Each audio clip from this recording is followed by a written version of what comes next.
రంగారెడ్డి జిల్లా షాద్నగర్లోని ఎల్లంపల్లిలో దారుణమైన పరువు హత్య జరిగింది. తమ్ముడు చంద్రశేఖర్ 10 రోజుల క్రితం కులాంతర వివాహం చేసుకోవడంతో అందుకు సహకరించిన అన్న రాజశేఖర్పై వధువు బంధువులు కక్ష పెంచుకున్నారు. ఈ నెల 12న 4 వ్యక్తులు రాజశేఖర్ను సంధి పేరుతో నమ్మించి గ్రామ శివారుకు తీసుకువెళ్లి దారుణంగా కొట్టి చంపారు.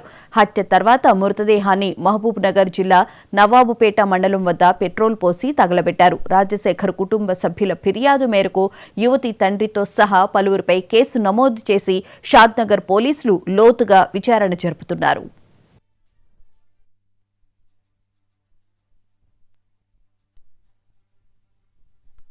షాద్నగర్ పట్టణంలో 13/11/2025 రోజున ఎర్రవాణి అనే ఫిర్యాదు మనకు షాద్నగర్ పోలీసులు కంప్లీట్ చేసింది. ఫిర్యాదు వివరాలు ఏమనగా, తన భర్త రాజశేఖర్ను అదే ఎల్లంపల్లి గ్రామానికి చెందిన వెంకటేష్ అనే వ్యక్తి అతని అనుచరులు 3 తీసుకొని వచ్చి తన భర్తను కిడ్నాప్ చేశారని మనకు ఫిర్యాదు చేశారు. ఫిర్యాదుపై కేసు నమోదు చేసి అదే నైట్ నుంచి మనం టీంలు ఫామ్ చేసి సెర్చ్ చేస్తూ ఉన్న క్రమంలో వాళ్ళు నేరస్తులు ఎవరైతే వెంకటేష్ అంతా పడుతున్న అతని అనుచరులంతా కలిసి ఈ రాజశేఖర్ వాళ్ళ తమ్ముడు చంద్రశేఖర్ వాళ్ళ కూతురు భవాని తీసుకుపోయిందని ఒక మనసులో పెట్టుకొని ఇతను తీసుకుపోయి క్వశ్చన్ చేసే క్రమంలో అతన్ని కొట్టడం జరుగుతుంది. కొట్టిన క్రమంలో తను చనిపోతారు. చనిపోయిన తర్వాత చనిపోయిన శవాన్ని తీసుకెళ్లి నవాబ్పేట శివార్లో పడేసి పెట్రోల్ పోసి తగలబెట్టడం జరుగుతుంది.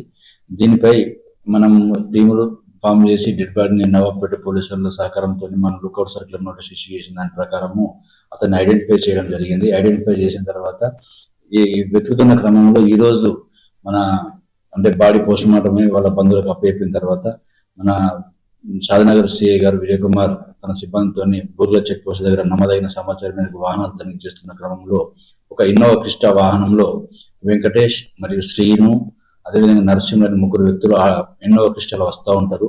వాళ్ళని ఆపి తనిఖీ చేయగా వాళ్ళు ఈ అఫెన్స్ చేసి వాళ్ళ కూతురును వాళ్ళ తమ్ముడు ఎత్తుకపోయిండు, దాంట్లో ఈయన పాత్ర ఎక్కువ ఉందన్నది మనసులో పెట్టుకొని ఈ విధంగా చేసిన అని చెప్పి ఒప్పుకోగానే తను నాకు ఇన్ఫర్మేషన్ చేయగానే వెళ్ళి వాళ్ళను అదుపులో తెలుసుకొని అరెస్ట్ చేయడం జరిగింది.